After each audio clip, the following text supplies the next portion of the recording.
Hello friends, welcome to mission management. यहाँ आपको NET and MBA से रिलेटेड सारे वीडियोस मिलेंगे। मेरे आज के वीडियो का टॉपिक है difference between cost allocation and apportionment. अब हमने लास्ट वीडियो में पढ़ लिया था कॉस्ट अलोकेशन क्या होता है एंड कॉस्ट अपोर्शनमेंट क्या होता है। हम उसके बीच में क्या डिफरेंस है वो रीड करते हैं। फर्स्ट, इसकी मीनिंग, ये इसका मीनिंग है। Okay, this is a meaning. अब इसका मीनिंग क्या है वो पढ़े। Means the allotment of whole item of cost to cost centres और कॉस्ट यूनिट्स। दैट मीन्स कि इसमें अलोकेशन में क्या होता है, जो भी आपका कॉस्ट है वो कॉस्ट पूरी कॉस्ट सेंटर या कॉस्ट यूनिट में अलोकेट कर दी जाती है। उसके पार्ट्स नहीं किए जाते हैं, पूरी की पूरी जो कॉस्ट होती है उसको उसका पर्टिकुलर उससे रिलेटेड कॉस्ट सेंटर है उसमें अलोकेट कर देते हैं, अलॉट कर देते हैं। नेक्स्ट, अपोर्शनमेंट मीन्स क्या होता है, मीन्स अलॉटमेंट ऑफ प्रपोर्शन। अब देखिए यहाँ पे हाईलाइटेड है proportion of items to cost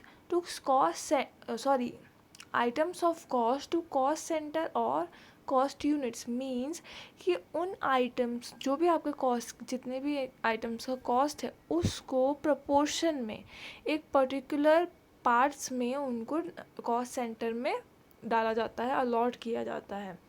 अब देखिए यहाँ पे मेन क्या था, यहाँ पे आपको पूरी कॉस्ट थी वो अलॉट करनी थी।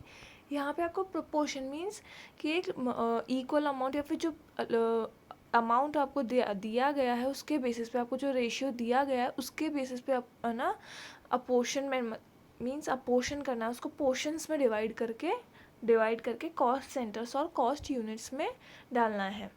सेकेंड पॉइंट है deals with whole item of cost. ये क्या करता है, उस आइटम की पूरी कॉस्ट से डील करता है। मीन्स अगर ट्रांसफ़र हो रही है तो पूरी कॉस्ट ट्रांसफ़र हो रही है। बट अपोर्शनमेंट में क्या होता है, deals with only proportions of items of cost के उन आइटम्स के प्रपोर्शन से डील कर रहा है। वो क्या होता है कि उनके जो उनको पार्ट्स में डिवाइड करता है, प्रपोर्शन से डील कर रहा है। Cost is directly allocated to cost centre. अब इसमें डायरेक्टली अलोकेटेड होती है कॉस्ट सेंटर में। कॉस्ट आई आपकी, इतनी कॉस्ट आ रही है, आपकी पर्टिकुलर अमाउंट जो आ रहा है आपका खर्चे का, वो आपका डायरेक्टली अलोकेट कर दिया। मुझे पता है कि ये प्रोडक्शन से रिलेटेड है तो प्रोडक्शन डिपार्टमेंट में अलोकेट कर दिया। अब मुझे पता है कि ये सर्विस डिपार्टमेंट से रिलेट कर रहा है तो मैं उसको सर्विस डिपार्टमेंट में अलोकेट कर दूँगी, उसमें अलॉट कर दूँगी। बट अपोर्शनमेंट में क्या होता है, नॉट डायरेक्टली अलोकेटेड, ये डायरेक्टली अलोकेटेड नहीं होते हैं but are divided and apportion to different departments on suitable basis. अब इनको क्या करता है, पहले डिवाइड करते हैं और उनको फिर सूटेबल बेसिस पर डिफरेंट डिपार्टमेंट्स में अलॉट कर दी जाते हैं। जैसे आपके अभी मेरे आया है पावर का कॉस्ट, मतलब मेरे पास इलेक्ट्रिसिटी का चार्ज भी खर्चा आया है। अब मैंने क्या देखा है कि इसमें 2:1 का रेशियो है, प्रोडक्शन में 1:3 जाएगा और सर्विस में 2:3 जाएगा। तो मैं उस इलेक्ट्रिसिटी चार्ज को पहले डिवाइड करूँगी, देन उसको फिर प्रोडक्शन में भेजूँगी और सर्विस में भेजूँगी। Okay, clear.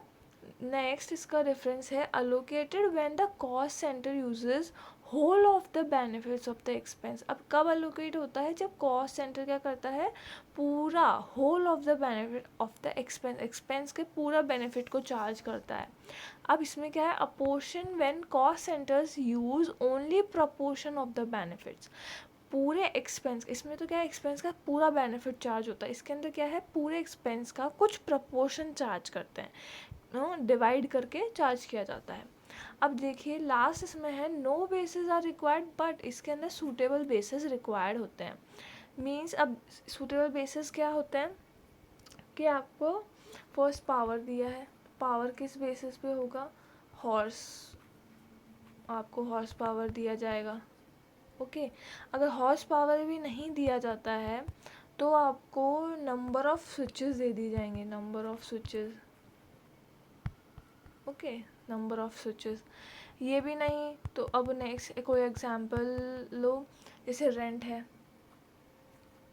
ओके, रेंट है तो आपको उसका लैंड जितने की है, जितना स्क्वायर फुट है वो आपको दे दी जाएगी कि लैंड इतने स्क्वायर फुट की है, आपको इतना रेंट देना है। ऐसे आपको क्या किए जाएंगे, इस पर बेसिस प्रोवाइड कर दिए जाएंगे कि आपको कैसे अपोर्शन, मतलब आपको कैसे डिवाइड करना है। इसका क्लियर मीन्स है कि अलोकेशन जो है वो आपका जितना है आप उतना उसको चार्ज कर देते हैं उसके कॉस्ट सेंटर में। ओके, ये इसका कॉस्ट सेंटर है। यहाँ जाके आप उसको पूरा होल, आपको उसको पूरा चार्ज करना आता है। बट अब इसमें क्या होता है, अपोर्शनमेंट में क्या होता है, अपोर्शनमेंट में आपका ये अमाउंट है, इसके आपको पार्ट्स करने हैं कि कितना पार्ट कहाँ जाएगा। अब इसमें डिपार्टमेंट से ए बी सी, तो आपका सपोज़ ये वाला इसमें जा रहा है, इसके 2 पोर्शन करे हुए थे, ये दोनों पोर्शन जो है सी में जा रहे हैं और ये लास्ट वाला पोर्शन जो है ये बी में जा रहा है। तो आपका क्या है, पहले कॉस्ट को डिवाइड किया है पोर्शंस में, फिर उसको अलग अलग उसके डिपार्टमेंट में सूटेबल बेसिस पे अलॉट कर दिया गया है। सो ये हो गया difference between allocation and apportionment. Now come to over और अंडर एब्जॉर्प्शन ऑफ ओवरहेड्स। अब इसके अंदर एक टॉपिक है, एक एडिशनल टॉपिक है, over and under absorption of overheads. इसके वर्ड से पता चल रहा है ज़्यादा या कम एब्जॉर्प्शन हो रहा है ओवरहेड्स का। Over absorption means an over absorption occurs when overhead absorbed is more than the actual overheads। जितने आपके ओवरहेड्स एब्जॉर्ब्ड हुए हैं वो एक्चुअल से जो एक्चुअल इनकर्ड हुए थे उससे ज़्यादा हैं। मीन्स इसका मतलब है कि आपके एक्चुअल तो ओवरहेड खर्चे हुए थे सपोज 500 रुपये, ये आपका ओवर मतलब खर्चा है, ये आपकी कॉस्ट है। एक्चुअल तो ये एक्चुअल है, बट आपने क्या कर दिया उसको, कितना आपने एब्जॉर्ब कर दिया, आपने 600 एब्जॉर्ब कर दिया। ओके, तो ये क्या हो गया है, ओवर, दिस इज ओवर, ये आपने ओवर चार्ज कर दिया है। ओके, सेकेंड है under absorption. And under absorption occurs when overhead absorbed is less than the actual overhead. Less हुआ है, जैसे आपका 500 था एक्चुअल इज़ 500 बट आपने एब्जॉर्ब किया है 300, तो ये क्या है, दिस इज़ अंडर, ये अंडर में आ जाता है, कम है आपके एक्चुअल से। ओवर मीन्स एक्चुअल है, एक्चुअल से अगर आप ज़्यादा कर रहे हैं तो ओवर, और अगर कम कर रहे हैं एब्जॉर्ब तो अंडर। क्लियर। अब नेक्स्ट इसमें आ जाता है, अब इसका ट्रीटमेंट क्या है हम वो देख लेते हैं। इसका आपका क्या क्या ट्रीटमेंट हो सकता है वो है, फर्स्ट इसको क्या करेंगे, कॉस्टिंग P&L अकाउंट में ट्रांसफ़र करते हैं। Okay, then carry to next year accounting में लेके जाते हैं। Adjusted the overhead absorption rate with a supplementary rate. जो आपकी सप्लीमेंट्री रेट होती है वो एब्जॉर्प्शन रेट से एडजस्ट की जाती है। सो अगर जैसा आपका क्वेश्चन होता है उसके अकॉर्डिंग आपको उसका ट्रीटमेंट करना है कि क्वेश्चन किस मतलब आपने क्या क्या ट्रीटमेंट करने के लिए बोला है, कहाँ कहाँ, वैसा आपको करना है। बट ये आपका एक जनरल नॉलेज के लिए था इसका ट्रीटमेंट। तो अब ओवर एंड अंडर एब्जॉर्प्शन का मीनिंग क्या था वो आपके लिए मेन है। सो इस वीडियो के लिए इतना ही।